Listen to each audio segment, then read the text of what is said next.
At Amica Insurance, we know it's more than a life policy. It's about the promise and the responsibility that comes with being a new parent. Being there day and night, and building a plan for tomorrow, today. For the ones you'll always look out for, trust Amica Life Insurance. Amica, empathy is our best policy. Introducing the second best buffalo thing, Cheetos Crunchy Buffalo. Nothing beats buffalo wings on game day, but with a tangy and cheesy buffalo flavor, Cheetos Crunchy Buffalo is proud to be the second best buffalo thing. Grab Cheetos Crunchy Buffalo today. McDonald's presents Burger Reviews by Hamburglar. Today's review, the classic Big Mac, Hamburglar. Rubble, rubble. He said, there's more sauce in every bite. Ba-da-ba-ba-ba. Rubble. Available at most restaurants in this area. Hey parents, Greenlight is here to take one big thing off your to-do list, teaching your kids about money. With a Greenlight debit card and money app of their own, kids and teens learn to earn, save, and invest. You can send money instantly, set flexible controls, and get real-time notifications of your kids' money activity. Set up chores and put allowance on autopilot to reward them for their hard work. Then learn about the world of money together. Get 1 month free when you sign up at greenlight.com/podcast.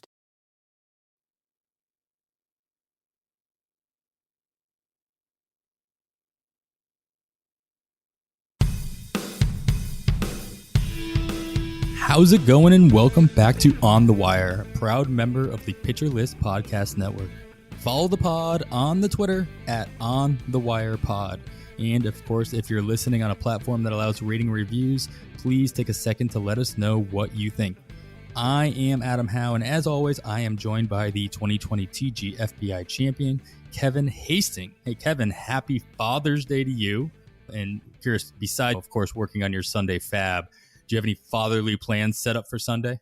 Thank you. Happy Father's Day to you as well. Unfortunately, I had great plans. My 10-year-old daughter and I were going to be traveling to Omaha this weekend. My wife ended up having to go out of town, and it was actually my daughter's idea that we should drive back a day early to catch the day game in Kansas City for Father's Day. That would have been amazing. Unfortunately, my wife unexpectedly got called out of town, so we'll have to take a rain check on that. But we'll make it to another game. That would have been great. And Omaha as well. Of course, you could hit up a game in Omaha as well. So that was the plan. Yeah. College World Series starts this weekend as well. I'm going to go ahead and give an extra Father's Day shout out to our guest today. We're extremely lucky to have with us the FAAB whisperer himself, Vlad Sedler, to help us break down our FAAB options going into Sunday night's deadline. Vlad, of course, can be found on the Twitter at RotoGut in his work over at fantasyguru.com and elitefantasy.com. Our must reads, and later on the show we'll pick Vlad's brain about what he's learned each year that's helped him build such a successful reputation. But for now, we're just ecstatic to have Vlad with us on the show and talk some FAAB. Vlad, how has the season been treating you so far? Hey, first of all, thank you guys so much for having me on. Nice to be indoors instead of outside in the 100-degree Southern California heat, and here talking baseball and prepping for FAAB. So thank you for having me. It's been a wild ride. It's really been, it feels like one of the toughest seasons ever. And it's really funny how humbling our game is, and how much confidence so many of us had going into the season and during draft season, and even the first month and a half, just everything just going so smoothly. And then all the injuries hitting at the same time, and then forcing yourself to make FAAB decisions that you're not necessarily comfortable with, and sometimes getting just your pitcher gets blown up, or somebody gets injured on a Monday and you lose them for the week, for the half week. But hey, we keep trucking, we keep grinding on, and still a good chunk of the season left to go.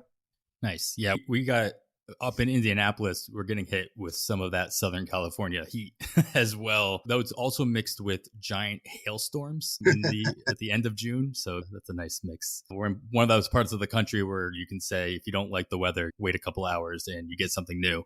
And you go from 90-degree weather to hail. I saw pictures of hail nuggets the size of golf balls. So wow.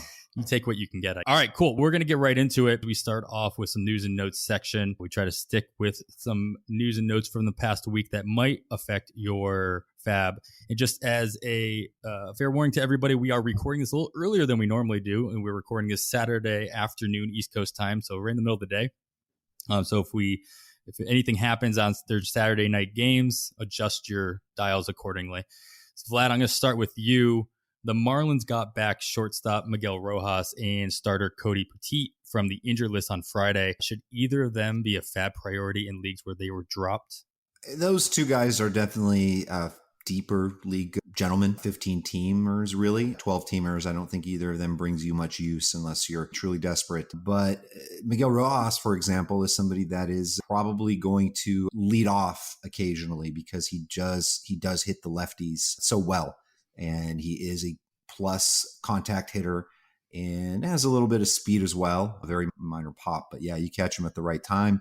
He's somebody that can be helpful in 15 teamers. And then Cody Poteet, to me, it just seems like so long as he stays healthy and does not go back on the IL, and that was a fluke thing, he'll be a part of this rotation because this Marlins rotation is absolutely decimated. Honestly, just nobody left. At some point, maybe Sixto will come back. Maybe Eliza will come back. We just don't know. But for the most part, I think Cody Poteet will have somewhat of a long leash, and just from the fact that he's pitching in that ballpark is a good thing. I think he's somebody that can have value in 15-teamer. Yeah, it'd be nice to see Rojas back in the leadoff spot occasionally. He did bat fifth, so he's still in the heart of that order since returning from the IL, so something to monitor there. Kevin, what is going on with Edward Olivares? The Royals simply can't make up their mind on where they want him to play, it seems, as not position-wise, but just like in what town.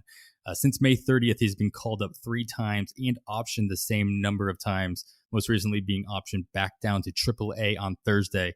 How concerned are you about Olivares' outlook for fantasy purposes the rest of the season? Are you holding or dropping this weekend where you might have him? Well, as somebody that's had him in at least one lineup every time he's been sent back down, I can't do it any longer unless we see a long stretch of him being up with the Kansas City club. If you need the spot, unfortunately, he is a drop. I really would like to see them give him a nice long look at the MLB level, but Ryan O'Hearn is mashing at AAA. And with Benintendi out, there'll probably be some more moves in that outfield, but it might not even be Olivares coming up next time. So unfortunately, I don't trust it. And if I need the spot, I'm going to have to cut him loose. All right, moving over to Minnesota, their entire infield left Wednesday's game early, with Josh Donaldson being removed after feeling tightness in his right calf, and Earnsel Simmons leaving with left ankle tightness. Are you worried about either? And if so, who would you be watching to take over either position for the Twins if either of them miss any extended time? So as we record this, and it's getting to be afternoon West Coast time, and on Saturday here, and a little bit later in the afternoon for you guys, the Twins lineup isn't out yet, but I do think there's a possibility that Josh Donaldson returns. I feel like if he was to hit the injured list, they probably would have already done. I just happened to see RotoWire's projected lineup, and they have both him and Simmons in. So we'll see how that shakes out, and I don't know if necessarily either guy is going to hit the IL. Things will get a little crowded here. Right before the show, we were talking about how Williams' studio was just demoted because Byron Buxton is up and he's in the lineup. Could be very easily leading off. And they're against the lefty today, so probably no Trevor Larnach in that lineup. But they have a lot of moving pieces there. It's just this interesting lineup. It's one that I'm actually focusing on in my write-up, my FAAB column over this weekend. But yeah, just the outfield just gets so much more crowded with Kepler back and Buxton, and there's Kirilloff there. He could switch over into the quarter infield. Sano could move to third. So many ways that they can shift things. But the key there is that Donaldson's back. If he's not back, then I'm not really sure what they do with third base. Jorge Polanco is pretty flexible. He's obviously been a really good hitter for them at the top of the lineup. He could play second. He could play short. He could even play third if you really need it. It's nice. We'll be looking forward to seeing that official lineup as soon as it's plugged in. Obviously, as you're listening to this, you'll be well aware of what the lineup was. Kevin over in Philadelphia left Wednesday's game early and was quickly placed on the IL with a grade 1 groin strain, and he should be missing multiple weeks. Who is filling in Philadelphia's infield while Segura is sidelined, and is it anyone worth bidding on this weekend? I've been a fan all season long of Brad Miller, used him in spots. He's been pretty cold recently, but he probably gets a little more playing time here. He is not in the starting lineup today. Luke Williams at second base and Ronald Torres at shortstop. They've been running those two out there at the middle infield spots on occasion already this season. The problem with the Phillies is they're off Monday and Thursday this week, and then they'll have 2 7-inning games on Friday against the Mets in that doubleheader. And with these guys shuffling in and out, there's a really good chance that any or all of them only play one of the 2 7-inning games. And then they get Taijuan Walker and Jacob deGrom on the weekend. So I don't have interest in any of these guys, for at least for this week anyway. It's a good call out looking at the schedule ahead, especially for the following weekend. Vlad, the Astros placed Alex Bregman on the injured list with a left quad strain, and manager Dusty Baker didn't seem too confident that he'd see Bregman back anytime soon. Houston recalled Abraham Toro from AAA to take Bregman's place on the roster, and apparently also starting at third base as well. Toro started in the hot corner for the first 2 days up and made a good impression, going 2 for 4 with his first combo meal of his major league career on Thursday. What are you expecting out of Toro in both the short term while Bregman's out and for the rest of the season, assuming Bregman does return sometime, say, around the All-Star break? Well, I got bullied, I don't know whatever the term is, by Toro that day. So the day that he came up, I wrote up for Elite Fantasy the DFS content that day. And then I noticed that he was popped in, he was in that lineup. And he was dirt cheap. He was like 2,300. And I had him in my original lineup, my original build. And I don't know, somehow I ended up tweaking and taking him out. Little did I know he was going to hit that massive combo meal. That's the difference between, not cashing and a lot of money. So that one stung, but I do think he's going to be a FAAB target this weekend, just for the fact that the Astros have a good schedule this week. It looks like he's going to continue to play third. I don't know, maybe not every day, but Bregman's out a while. So this could be an opportunity for him to establish himself. He's really middle of the pack, average major leaguer as far as power is concerned and that sort of thing. But I'll be interested in 15 teamers where people have him or how much he's going to go for in comparison to just some of the random guys. Like there really isn't much on the waiver wire in 15 teamers. G-Man Choi, Jake Bowers, Bobby Dalbec, Pujols, really not much there. So perhaps people hope to try to maybe ride the bull with Toro there. Yeah, you mentioned Houston has a good schedule coming up this week. They also don't have an off day until July 5th. So lots of games to play between now and then with no off days for Toro and the rest of the Astros lineup. Kevin, Zac Gallen returned for the Diamondbacks but didn't go very well. How concerned are you about Gallen's performance moving forward? And is it too early to be considered dropping him, assuming that injury is not fully behind him? I think if you've held him this long, you have to continue to hold if possible. It's all reports are he came out of the game healthy. So I think I may not start him, but you got to hold on to him, see if he builds up some innings and starts to perform better. The injury is a concern, but we're having such an issue with pitching injuries this season that we got to hold on to some of these guys. And I think it's going to get worse. Everything we're hearing about the sticky stuff that officially finally goes away Monday, even though it's been gradually built over the past couple of weeks. That's official on Monday where the suspensions can start. Last year's abbreviated schedule has a lot to do with all these injuries. I just think somebody like Zac Gallen, we got to hold on for a little while if we can. So a follow-up question on that, and for both of you guys, with the potential suspensions coming for pitchers, especially starters coming up, would you guys be considering keeping more pitchers on your bench in like an NFBC league rather than having a deep hitter bench to fill in for possible lineup injuries? Of course, in NFBC where you can swap out your lineup halfway through the week as the pitchers are stuck there, but just for the sake of not having to fight through FAAB each week, holding a deeper pitching bench. Vlad, what are do you have any thoughts on that? I think it's difficult. It's really team dependent, just the context of your team. And if you at least have coverage, right? If you have a couple of bench guys that really have 3-4 positions of eligibility and they can cover across the board with CI, MI outfield, then that's good. So obviously with the hitters, you don't want to take any goose eggs whatsoever. So as long as you have the coverage in that regard, I think then you can work on getting a little bit of a deeper pitching bench. But even then, so those pickings are slim, right? A lot of times, even the guys we're bidding on we're not very comfortable with their matchups. Sometimes it's like, oh, Zach Davies, he's been great this past month. Let's just plug him in, an easy one against Miami, and then boom, 8 runs.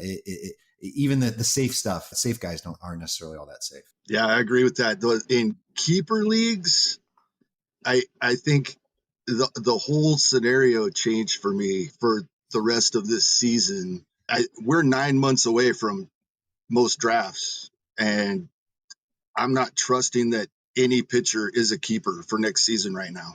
So if I'm not in contention, selling my pitchers for whatever I can get. On the other way, if I am in contention, yes, I'm stockpiling my bench with as many pitchers as I can right now in those leagues. All right. Well, speaking of stashing pitchers, Vlad, with Luis Severino experiencing a setback in his attempt to return from Tommy John surgery, and of course, Noah Syndergaard having his own setback a few weeks ago, how worried should Chris Sale stashers be going as they continue to see tweet after tweet of everybody checking him out, doing bullpen sessions, both in Worcester and in Boston? The notion of ace pitchers that were waiting to come back either from long-term injury, from Tommy John, it's always a crapshoot. It's really difficult. And even something like with Carrasco, what he's been dealing with. Yeah, I found myself in a position going into draft saying, I'm not going to draft these guys at all. I'm just not going to touch them. I'm going to end up getting hit with guys with injuries on my team as is. And I'm playing in leagues with no IL, so I can't hold these guys for long periods of time. With Carrasco, I took him in a main event in the 21st round as like my 6th pitcher because I thought I could get away with it and that he would be back a lot earlier than he would. I invested in Sixto Sanchez and that news hit. So we're all a little bit now gun shy with these guys. Severino, then he had a setback. Same thing with Syndergaard. So who really knows? And you would think that the Red Sox, especially that they have a good team this year and it looks like they could be competing, they're going to want a healthy Sale in the playoffs if they can get there. And they're going to baby him. They're going to do everything they can to bring him along. This is a very poor rotation. I wouldn't say poor, a little below average. They need an arm like Chris Sale's. They need him to be healthy. They need him to be good. But in the beginning, when he comes back, how long will he go? Are they going to push him 5-6 innings? And when even is that, around the All-Star break, end of July, how long can we wait? A lot of us don't have the luxury of waiting on guys on IL because we already are hit with a bunch of other guys that we have on IL. Yeah, a lot of things I read or heard about Chris Sale, or the plan for Chris Sale, at least in the offseason, was a lot of babying or a lot of plans for bringing him along very slowly, even when he comes back later on in the season. I was never really expecting him to be a game changer, at least as a starter. Now, if he were to come back as a reliever, he could actually have probably a little bit more value than if they do push him into that starter role, at least at the beginning. To your point, they're going to want him for playoffs, assuming that they continue on this run and get into the playoffs this year. So that might still be the play in Boston. All right, and Kevin, we'll finish it off with this. A couple of questionable injuries. Jose Ramirez left Friday's game after being hit on the foot by Kyle Crick, while Andrew Vaughn was hit in the face, sliding into second base, I believe. Are either of these situations worth monitoring? And if so, is there anything actionable from either the Cleveland or the Chicago White Sox lineup changes to come from either of their continued absences? I believe Joe Ram is not in the lineup today.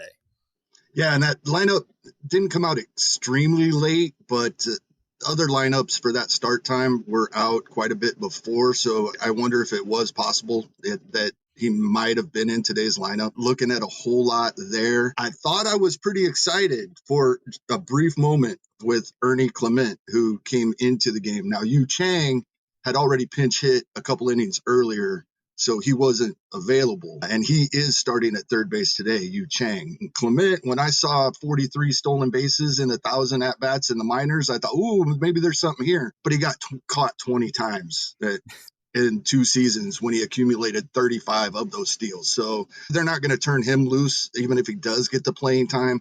And I'm a little – I think Jose Ramirez will be back, even if he rests until Thursday, because they have an off day on Wednesday. Then he's only going to miss for this upcoming week, Monday and Tuesday. And I expect him back prior to that. So I don't see a lot going on there. I got burnt in a similar situation. I picked up Andy Burns in a couple of spots from Vlad's Dodgers, hoping he would get more playing time than he did this week. He didn't even get a start, just 4 pinch hits. And I probably would see the same thing happening with these guys now. Probably won't get the playing time we would hope for. So I'm staying away. All right, well, that's going to do it. That's going to wrap up our news section of the pod. As always, try to keep it focused to news that might affect your FAAB considerations this coming Sunday night. And we may have left some stuff out, other important things worth knowing. And of course, you should be listening to the First Pitch podcast every day to stay up to date with all these news and notes that we might have missed here. So as I mentioned at the top of the show, Vlad, I wanted to take this time to pick your brain just a little bit about you've developed quite the reputation for yourself, both as fantasy player, being very successful, but also by having the FAAB Whisper nickname bestowed upon you, and which is amazing. But I'm curious to know, that doesn't come overnight. Something like the success doesn't come overnight. The reputation obviously is built up over a long period of time. And I'm curious to know, what are some of the things that you've taken away from season after season of playing that you've learned that you've been able to take into the following season and make adjustments that have allowed you to fine tune your game? Are there like a couple of like key points that like really stick in your mind that you've been able to take with you from season to season?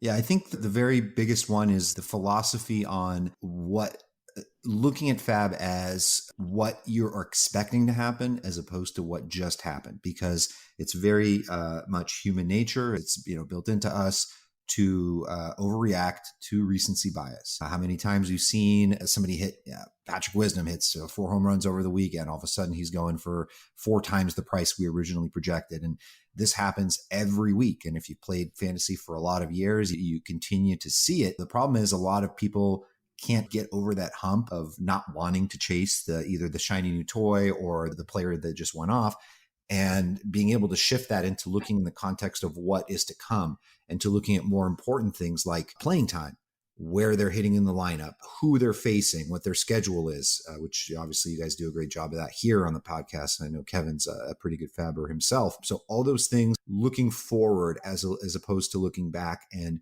really being cautious with how you're allocating your funds. You don't have to be super precise, and like the Ariel Cohen, for example, has like his per week budgeted amount like scheduled. Like he's really fine-tuned in the math side of things of how he allocates his budget. I don't do that as much. I of course want to save a certain amount for the stretch run, for after rosters expand, and even for after the All-Star. And I feel like this is a season even more so. Like this year, for example, the big adjustment is not overspending now, because I know I'm really going to need this money for the last couple of months, because of the frequency of injuries, because of the wildness and madness of the season, and the fact that I don't have an IL and I want to be able to field a full lineup. But it all starts with not overpaying for last week's flavor of the week and looking ahead to the schedule, even a couple weeks ahead. Who's facing some bad pitching? Who's got strong platoon splits? Who's facing a bunch of lefties coming up, and they're a hitter that happens to crush lefties, so on and so forth.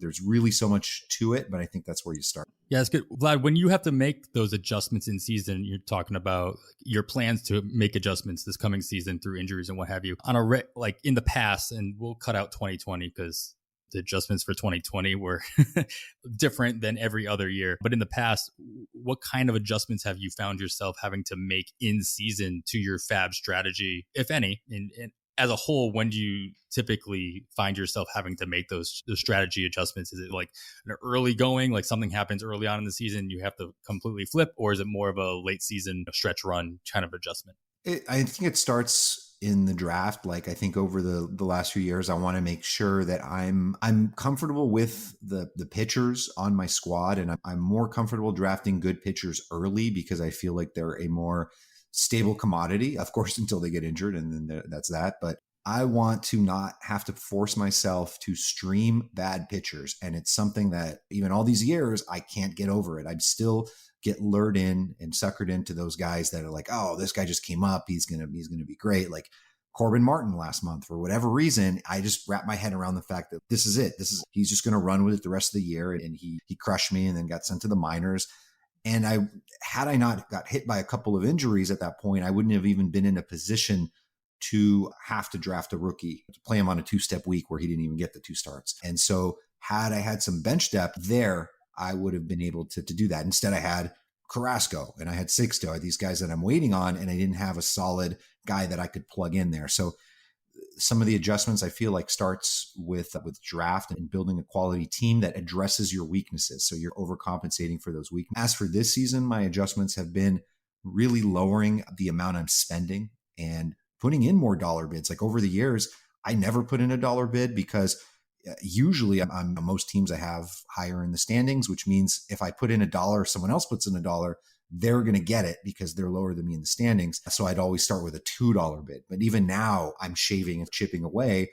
I'll put in 8 guys under my conditionals and make a bunch of them $1. And hey, shockingly enough, the bidding activity isn't so heavy where I'm actually getting some of these guys for $1. So saving money has been a big strategy for me this year. Kevin, I'll flip that question over to you as well. What adjustments have you found yourself having to make, especially in a TGFBI, where I know you've been very vocal about being very active, but yet still not being able to jump over that barricade, or at least that one team. But what in all of your FAAB leagues, have you found yourself having to make adjustments different than what you thought you were going to have to do coming into the season?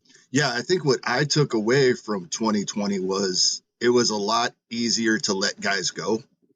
And I'm trying really hard to carry that over.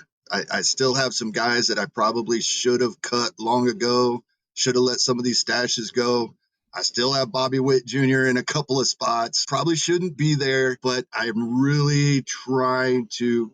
It's one of those things that we know we should do anyway. Last season, it was much easier to do, and I'm trying to continue to bring that forward, letting guys go. Like Vlad brings it up all the time. This isn't season-long fantasy, is actually 26 individual weeks of fantasy, and trying to concentrate more on that aspect. That's really good insight from both of you guys. Appreciate it. All right, we'll move on from that. We'll get into the heart of the episode right here, into our recommendations section. Of course, we break it down based on different categories throughout your fantasy roster. And of course, we're at a point in the season, you should have been doing it for the last couple of weeks, really focusing on the categories that you can make the most strides in your leagues, and not just maybe doing an overall approach, unless it just happens to work out in your standings, but really focusing on the categories that you can make a big dent in. So we will start off, as always, in our power department. Kevin, I'll start with you. Are there any guys out on the wire that we should be keeping an eye out that might be able to deliver maybe a couple home runs this week, or put a dent in your RBI totals that might be available? Yeah, my first guy, he's universally owned in 15-team leagues, but he's available in 12% of OCs, and he's only rostered on 27% of Yahoo leagues. Adam Duvall. And the big night last night, it's too late for that, but we've seen this from him throughout his career. When he goes on these runs, he hits home runs in bunches. And so in the leagues where he is available, he's definitely a guy I'd be looking to. Yeah, Duvall is actually, as I put together my article for the weekend, he's pretty much the top option in 12-teamers. He's only available now at this point in 12% of those leagues, but I think he's an absolute priority wherever you can grab him. And power just seems really shy. It just doesn't seem like it's very plentiful here on the waiver wire. So I think he's really a top. I will say you also have guys like Hunter Renfroe is available in a certain percentage of, I think, 15% of 12 team OCs as well. Austin Hayes might be a guy that we can utilize. They've got a 7-game week going on. And then also somebody who seems really under rostered in 12 teamers is Trevor Larnach. If you notice, we talked about him earlier on the show, and he's hitting third in that lineup. He occasionally gets to lead off. I understand Buxton's back, but this Twins team faces 6 of 7 righties, I believe, or 5 of 6 righties this week, and he's going to get into that lineup. And he's been hitting really well, and people don't seem to want to pick him up in 12-teamer. Yeah, I love the Hunter Renfroe call, Vlad.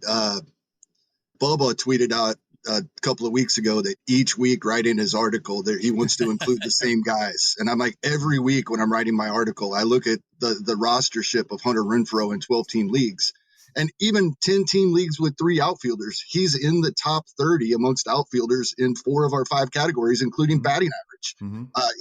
He should be rostered in every league, and he's available in over 80% of Yahoo leagues. And then, of course, we have the promotion of Jesus Sanchez coming up. Kevin, I saw you wrote some notes here on him. I'm just going to steal these questions and to throw them right back at you. And how are you prioritizing a guy like Sanchez who's getting the call up for Miami? I think in 15-team leagues where I need some power, he's off to a bit of a slow start, and hopefully that keeps the FAAB prices a little lower this week. But that's why we grab him this weekend. If he has a nice week, next week warms up, starts getting used to the major league pitching, then of course his price is going to skyrocket and everybody's going to be looking to add him next week. So this is the weekend to do it. So that was my question that I threw in there on the outline. But I am really curious, Kevin. That's the part I don't know, because we've seen obviously really good minor leaguers. Olivares, he gets sent down. Obviously, that's the different scenario because of Dayton Moore and Mac Matheny. They're not playing him. He's riding the pine even though he was up. Jesus Sanchez is playing every day, and I guess at some point Corey Dickerson comes back. At some point Garrett Cooper comes back, but I guess that's my question to you. How do you feel about Jesus Sanchez actually sticking on the major league roster rest of the year? Because that's what I'm scared of. We have $400 left in your budget. You spend $150 to get him, and then he gets demoted, and as soon as Dickerson or someone's back, how do we handle that? Yeah, that's what makes it tough. I won't spend that much. If it takes that much to get him, I won't have him. But I'll have $50 and $60 bids in there, hoping to get him in spots where he falls through the cracks. So that makes it more comfortable with that, definitely. And we've seen Miami do things like that, even just last year with Monte Harrison coming up and then being sent back down shortly after, Lewin Diaz as well. So they have done that with their hitters. Arguably, Jesus Sanchez is a much better prospect, much better hitter than any of those guys, at least with an all-around game, and has been producing this year in AAA. But he's not immune for something like that to happen to him. And another thing, the prices on these guys aren't going to be what they would have been a month and a half ago.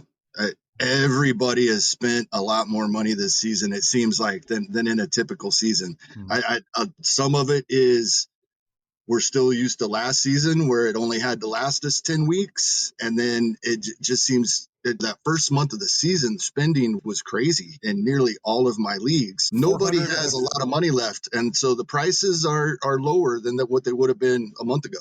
$400 on Julian Merriweather? Sure. Why not? Yeah, exactly. No, it's funny you say that. That's exactly the point I was going to bring up. Is I actually had my first faux pas in an article that I actually felt bad about. Was I had Sammy Long, the Giants pitcher, projected pretty high in FAAB, and I didn't really adjust for the fact that a lot of people don't have money left. And so I did have a couple people asking me, hey, why are you recommending 50 to 100 for Sammy Long, and you're bidding, because I put my bids out there every week, and you got him for $10 or $15 in 15 teamers. How does that work? And I thought about it. I felt bad. I'm like, well, maybe I should put some note in there about it's really based on money in the league, how much you have left. Typically, a guy like Sammy Long coming off that great outing, if he has longevity with the Giants roster rotation, is worth a $50 to $100 bid. But a lot of people just didn't spend that. And obviously there were leagues where he went for over 100. Some leagues he went for 50, 60, which I think was pretty much the average number. And hey, I just happened to be in a league where I got him for 15. The backup was 11. People just weren't buying into it. So going forward, I'm going to have to be very cognizant of that. Like there's always that one guy in your league or gal who might spend, who has a lot of money, and they may throw it on Jesus Sanchez because they've been waiting for him to come up. But you're right. Most competitive winning bids will probably be lower in that 50 to 60. And the people with money in your league, check their lineups for the past couple of weeks and see how active they are. Are they even paying attention anymore? We're already to that point. Yeah. You always see when you're going through the FAAB results across NFPC, you always see the max of $50 to $100 on a guy, but there's always a min bid of $1 or thereabouts. There's always that league. I can't find that league personally, but sooner or later I'll get in that league. All right, and then Vlad, is there any other sneaky picks out there in the power department that you're keeping an eye on?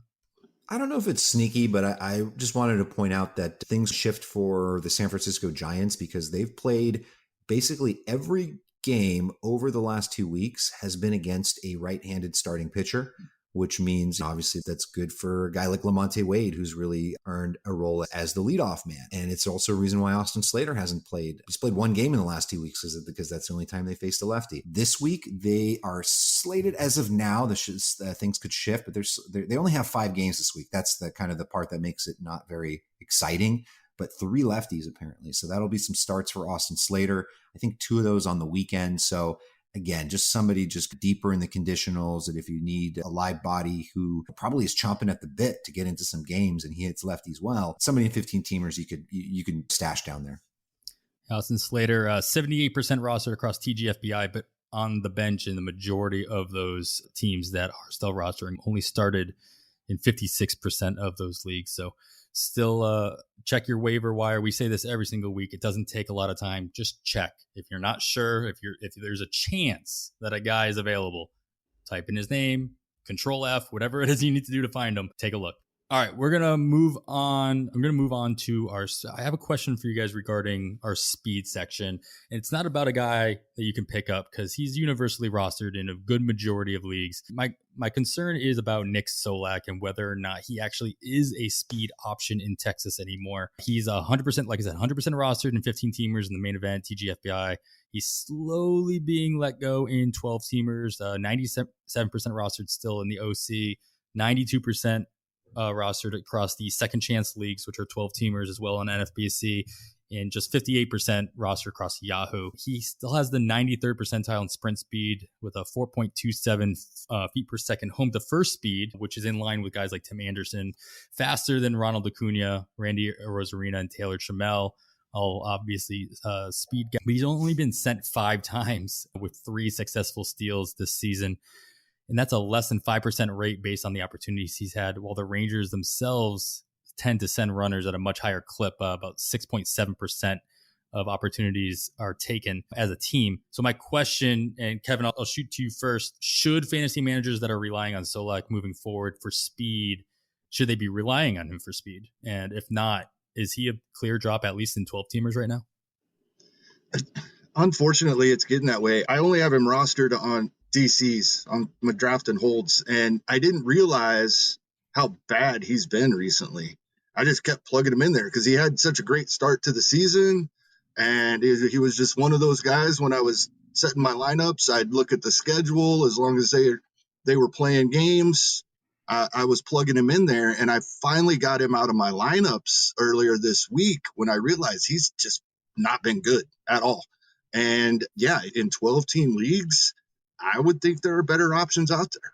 Yeah, for Nick Solak, it's really been a struggle, right? Because that first month was off the charts. I literally went on Twitter and I took an L and I said I was not a Nick Solak guy. I have no shares. And man, I was wrong. And then I took my L back a month later because he just really hasn't done much. And I don't know, there's sometimes you just have a feeling on guys. There are obviously a lot of great prospects that come up and he's a second rounder and he can kind of give you a little bit across the board. But for some reason, I just haven't had a great feel on him as a major leaguer or fantasy contributor, similarly to how I felt about Nomar Mazara over the years. And on that one, I'll take the W because he's just become just a guy. And not to say that Solak won't be better than him, but he just may end up being a guy that always gets overvalued for whatever reason, just like people just are infatuated with him, but then he never really truly delivers or lives up to the hype. The problem is, somebody that only has 3 swipes on the year is having a problem making contact at the plate. I just can't trust him. What we do know, at some point, he's going to go on another run. He's going to go on another hot streak and go off. That's up to you if you want to drop him. But I think in most 12-teamers, there aren't enough good options on waivers for you to pick up, that are better than Nick Solak right now. That's fair. I think my just major concern is just the Rangers aren't sending him, at least at the same rate that they're sending other guys like Nate Lowe, and the fact that they're sending Nate Lowe more on a per opportunity basis, at least, that's the concerning part for me. Whether or not they've lost faith in Solak running, at least in the running the bases part, because he's obviously still playing. You don't have any Solak, so I wouldn't ask if you were going to drop him for anybody else. But if you did, is there anybody on the wire that you might be looking at to take his place, at least specifically in the stolen bases and possibly even runs department?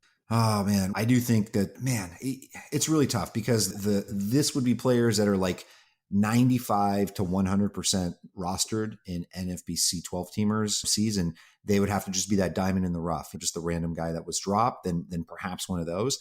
But as far as the guys that are typically available, the top guy on my list for 12-teamers this week is Cesar Hernandez. He's 82% rostered in OCs. And I don't even know if I can make that move. But you could, right? Because runs, if you are looking for runs and you're looking for somebody that's probably due for some good batting average, Cesar Hernandez could get the job done. The 5 RBIs on Friday was pretty random. Other than that, really, there's really no one else. If you're in dire need of steals, I guess you can go with Nico Goodrum, but you're also taking on the risk of one of the worst plate discipline guys in all of baseball. Yeah, we talk about, Kevin, you mentioned that tweet from Bubba about wanting to place the same guys in your articles every single week. And I write a speed article for Pitcher List every week. And somehow Nico Goodrum keeps making his way onto that list just because the Tigers keep sending him. And he's going to hit his career high in stolen bases this year pretty easily, I think.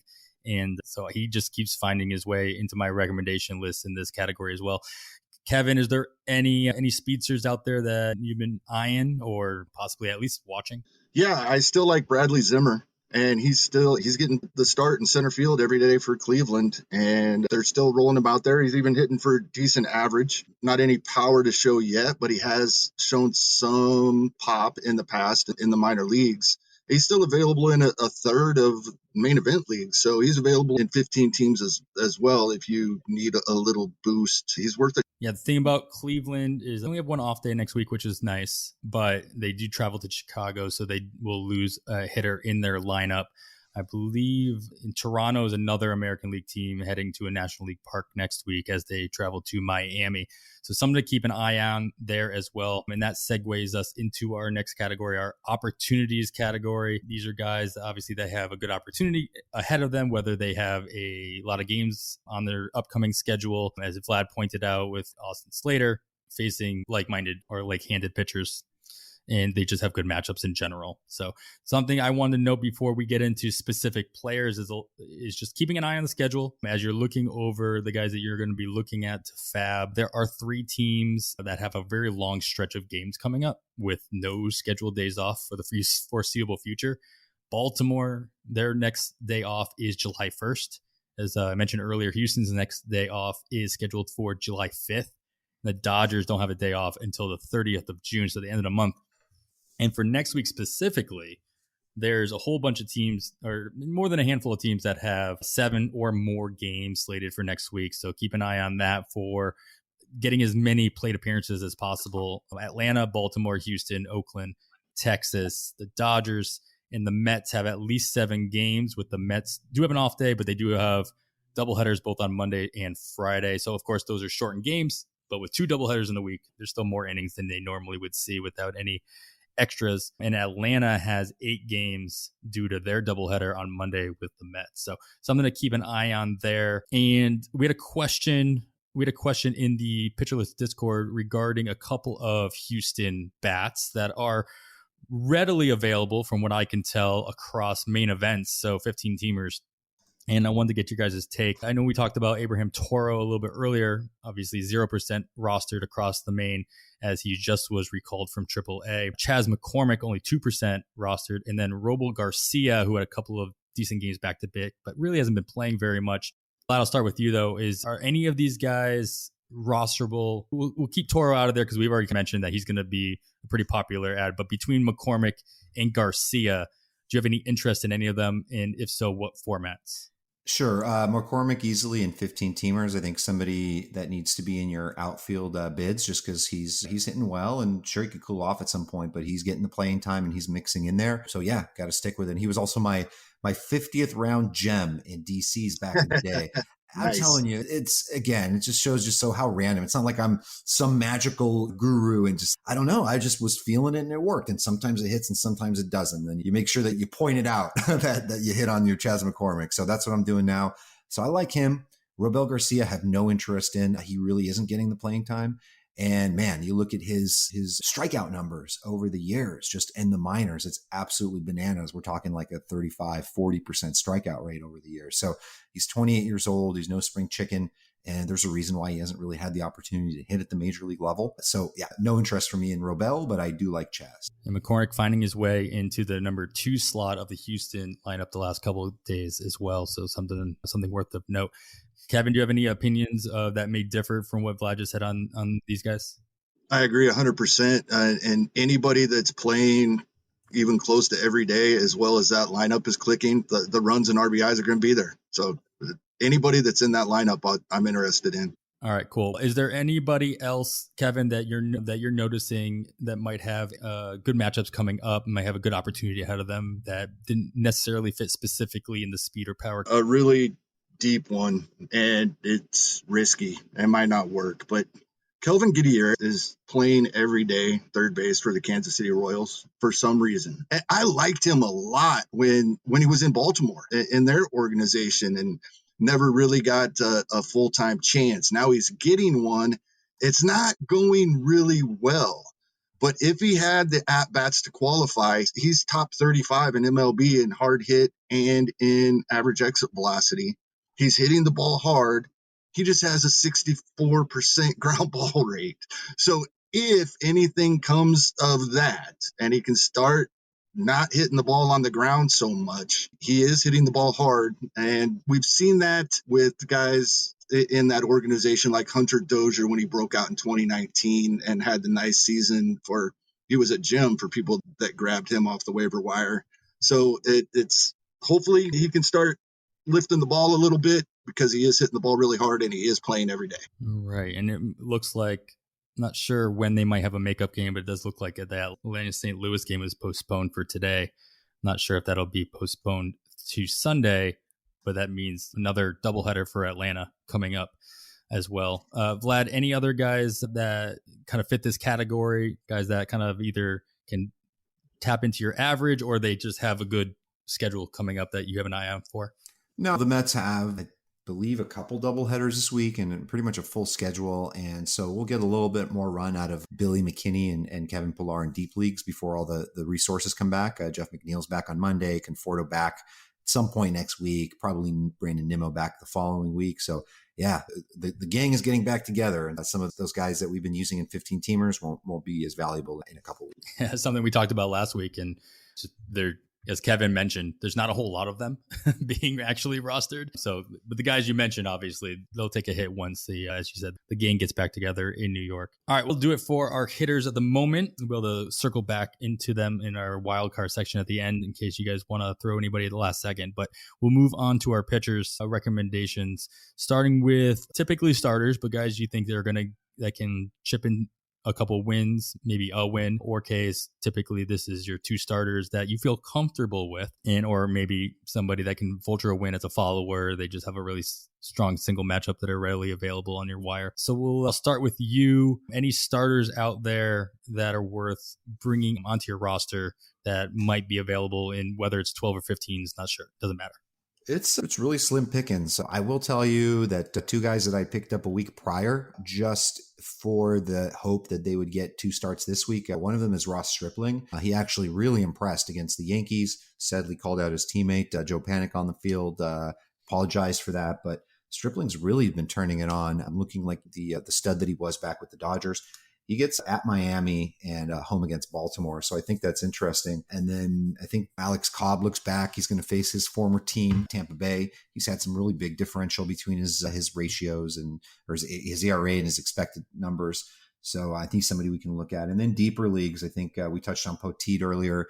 Matt Manning will probably be somebody that people are excited about, but should probably be a little bit careful with. And then I also think that Bailey Ober, this kid looks good too, and he could definitely stick in the Twins rotation for the time being. Well, let's expand on one of those points you said, Kevin. I'll throw it over to you. Is Matt Manning more likely will be a top bid this weekend, but in your mind, should we have learned our lesson from the initial starts of like Logan Gilbert and other pitcher prospects that have been called up this year and struggled early on? Or are you a little bit more confident in Manning moving forward? It's rough because he wasn't even performing well at AAA early this season, but we don't know. So as with all of the other guys, including the two Royals that came up this year, I'll have bids in, but he's not going to be on my roster on Monday morning. You never know. All those bids are going down, like we talked about earlier. That's true. There's possible. I haven't gotten any of them yet. No, I have a feeling Manning's going to be right up there with Jesus Sanchez. People are just going to be excited for the name value, if nothing else. And so more often than not, he won't be on that min range when you look at the FAAB results. Anybody else that you're looking at, Kevin, for starters or pitchers that can chip in a winner? A couple case. Yeah, I really like Chris Flexen this week. He's available in most 12-team leagues and even over half of 15-teamers. My favorite matchup is the Rockies on the road in their first start after a long homestand, and that's what he gets on Tuesday. I like Flexen a lot this week. All right, we'll move on away from our counting stats into what? Yeah, we're going to move right on to, as Vlad mentioned, talking about picking up Ross Stripping a little week early for a 2-start this week. We're going to go into our future 2-start options.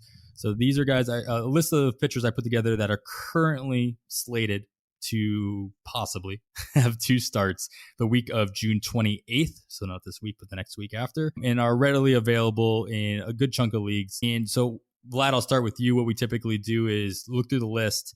Give me at least one name here that you think you'd be targeting, just like you were Ross Stripling last week, for hope that they get the 2 start next week. Whether or not you start them this week or not is almost irrelevant. But of these, are any of them of interest to you? And then give me a name on this list that you think other people are going to be interested in that they probably shouldn't be. Man, it looks tough. I think immediately, I think guys like, even with the matchups, I think players like Mike Foltynewicz and John Gant, I think you need to cross off. Kyle Freeland, same thing. Two starts in Coors, I think is pretty dangerous. Carlos Martinez, I don't think anybody should be touching him. I guess Nick Pivetta is interesting. I did notice that despite him basically having his best season ever and racking up some wins at Boston, he actually leads the league among qualified starters in walk rate, which is, or maybe it's total walk. I forgot what it was, but him, John Gant, they're both up there. He walks a lot of guys.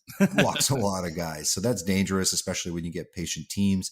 And then Jameson Taillon is somebody that I wish was good. I don't have many shares, but I just have him on some random 12-team OCs where I sometimes start him, I sometimes don't. Thankfully, I have enough depth where I've avoided some of the blowups. But I think I read somewhere he's only gone beyond 5 1/3 or 5 2/3 just once the entire season. Something's not quite right with him. Maybe he hasn't been using enough of the sticky stuff and now he can't. So that's too bad. But yeah, I think kind of slim pickings on the list, but you would hope that Jameson Taillon boosts it in the second half of the year. Yeah, we try to keep this list to guys that are 50% rostered across Yahoo leagues or less. And then, of course, I included some rostership percentages for online championships and main events to solidify NFBC 12 and 15 teamers available. And Taillon still available in a good little number of online championships, 82% total rostered, 91% across the main event. So there's a couple leagues out there as well that he is available to take a chance on. And the matchups aren't that bad either. They get he gets Kevin Royal this week, should match up against the Angels, which it is what it is. But then the Mets, though, as Vlad pointed out, the Mets may be a little bit closer to 100% by the time Taillon faces in New York. Kevin, anybody on the list that kind of stands out to you that Kevin that Vlad missed, or anybody else that should be avoided? Pretty slim pickings looking for 2 weeks ahead, as Vlad said. A guy I've used a couple of times earlier in the season and typically doesn't give us any strikeouts, but I don't know where they came from in his last outing. Brett Anderson. I do like his matchups, and if he's going to do even half of that is more than we typically expect in the strikeout category from him. So he's somebody I probably will run out there in a couple of leagues where I'm short on depth in the pitching department. Yeah, Brett Anderson, readily available across pretty much any format you play fantasy leagues in. 2% across Yahoo, not rostered on any online championship teams from what I can tell, and only rostered in 2% of the main event. Gets Arizona this week. He hosts Chicago Cubs and then travels to Pittsburgh next week. So like you said, not a bad set of matchups, at least in his across this week and next. All right, we'll move on to our ratio category. Again, getting away from our counting stats, moving to our ERA and our WHIP categories. Kevin, any guys out there? Again, these are typically long relievers. Sometimes they're just starters that you don't expect Ks from, but can help you chip away at that ERA and WHIP. Maybe they don't even go 5 innings, but you're confident in those ratio chippers. Anybody out there that fits that category? Going back to something I mentioned a month ago, and probably 2 weeks in a row at that time, but it's been a month, so I'm bringing them up again. The Kyles, Kyle Finnegan and Kyle Zimmer, in leagues where you need a few innings and a few strikeouts. Now, Zimmer was an opener last night. That hurts. There's no way he's going to get us a win in that situation. But those two guys have been solid all season long. Vlad, anybody that kind of fits this category for you? And then also, like, how often do you find yourself utilizing pitchers that aren't going to give you any counting stats may be necessary to chip away at those ratios? I really try not to, because we say we're chipping away, but then, the guy ends up getting blasted or something happens. So it's dangerous, and you want to be able to rack up the strikeouts. And sometimes you don't know how many opportunities they're going to get. So I'm always really careful, hesitant, but sometimes you do want to play somebody like that over a bad starter. If you don't like the starting pitchers available for you, especially in the deeper leagues in 15 teamers, then you can go ahead and play a stud like that. All right, then we will move on to guys that might be able to add to your counting stats, or everybody's favorite category this year and every year, and that is saves. Mike, I'll point this question over. Vlad, I'll start with you. In the fact that Rafael Dolis was put on the IL for the Blue Jays, curious to know if you think that there's anybody in the Toronto or Buffalo bullpen that could or possibly will steal save opportunities from Jordan Romano, or he's just going to run with it moving forward? He just seems like the guy for now. I don't really see anyone there. Even Dolis, who I was a believer in earlier this season, he struggled mightily. And so it's pretty much Romano there. I think that's one situation we don't have to worry about too much. All right, Kevin, any other situations out there that you're monitoring or is worth talking about? Yeah, as much as a Royals fan, it makes me cringe every time they roll him out there. But it looks like the Royals are sticking with Greg Holland at the moment, and he's ready, available, and even in 15-team leagues. So as much as I don't like it, does appear he's going to get any opportunities that they do have, at least in the short. All right, great. I'm going to give you guys one last chance to throw out any other wild card speculative ads for any reason. You can mold that into a other category that, if you look on our show notes a little lower, prospects you expect to get the call. I threw out a question in there about Shane Baz and whether or not you guys think he's worth a stash, or at least what format. Vlad, I think you listed a couple of guys early in the show that we haven't gotten to, so I don't know if this is where you want to mention those guys. But any other wild cards worth throwing out there to keep at least on your watch list moving forward? Yeah, I think somebody that might go overlooked, that if you do have the availability for a stash, and it's actually a hitter, but Cole Calhoun appears like he'll be returning. They can really use his bat in their lineup there in Arizona. So he's a power bat that I think could be helpful. And then at some point, Alejandro Kirk comes back, the catcher. Obviously, most of us aren't holding a third catcher, but he's already hitting and could be back in a couple of weeks. And he's just going to help add more power and good hitting to an already incredible lineup. Kevin, I'll throw to you. Anybody else, any other wild cards or stashes? And I'm curious to see your opinion on Shane Baz, whether or not you'd be stashing him anywhere, as he was just promoted to AAA for. Probably not yet. I expect him to make a few starts at AAA, so I'm probably not making that move yet, but definitely keeping an eye on how he does perform. And I just want to echo what Vlad said with Kirk. As much as I hate to have a catcher not in my starting lineup on my roster, if he's available, he can be a difference maker the rest of the season. All right, great. I think that's going to do it for our recommendations. I'm going to leave it to our listeners, for Kevin, with any parting words you might have for them moving forward as we grind away as the season continues to go. You said it perfectly. Grind away. Keep grinding. Keep on it. We got more holidays coming up. Again, happy Father's Day to you guys and all the other dads out there. And then we have 4th of July weekend coming up. People do forget to put their bids in. Take advantage of it. Yeah, and the big part also is football is coming on the radar. I'm personally I am a fantasy football player and enter a lot of leagues and do a lot of drafts, but I'm pushing that further than I ever have in the past. Like, I'm literally not even looking until July, because I really want to concentrate and make sure that I'm not overseeing anything and just really making sure every week is fine-tuned. And like Kevin said, taking it one week at a time and making sure that I'm competitive towards the end of the season. All right, all great advice, of course. We talked about a lot of players, but if there's any players that you're thinking on bidding on and you want us to discuss them, let us know by emailing us at onthewirepod@gmail.com. Of course, you can shoot us a DM over on the Twitter at onthewirepod. Of course, you can also join PL Plus over at pitcherlist.com, where you get access to Pitcherlist Discord and the advice and banter of over 900 members, including all the incredibly smart staff just waiting to help you win your league. Of course, I wanted to take one last chance to thank Vlad Sedler for joining us for this episode. Vlad, could you remind all of our listeners where they can either listen or read your work and what you might be working on besides football that they should be on the lookout for? Yeah, sure. I'm on Twitter at RotoGut. And all my work for seasonal is found on fantasyguru.com. Usually I do the FAAB values article that comes out every Saturday.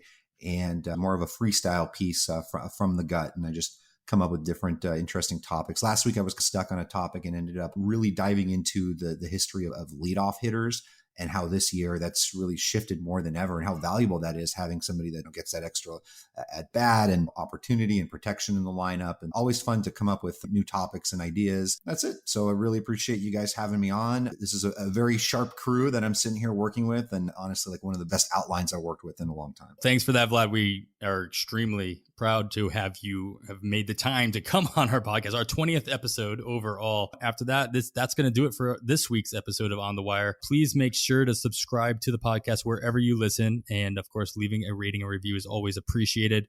You can follow myself on the Twitter at 80grade. It's all spelled out. And Kevin at HastingKevin. Keep an eye out for Kevin's weekly FAAB preview article every Sunday, as well as my FAAB review article titled Waiver Watcher every week. Both can be found over at pitcherlist.com and by following at pitcherlist on the Twitter for updates. As we mentioned at the top of the show, we are a proud member of the Pitcher List Podcast Network, along with 20 other incredible podcasts, including Nick Pollock and Friends, which Vlad was recently on himself. So make sure to go back and listen to get a lot more insight on who Vlad is and his time in the industry. And make sure to follow at Pitcher List Pods to get updates about every new episode that drops from each of them and give them all a listen. We wish you all the best of luck in all of your leagues and hope you win all of your bids by exactly $1. Thanks once again to Vlad for joining us. And for Kevin Hastings, I am Adam Howe. And with that, we bid you goodbye.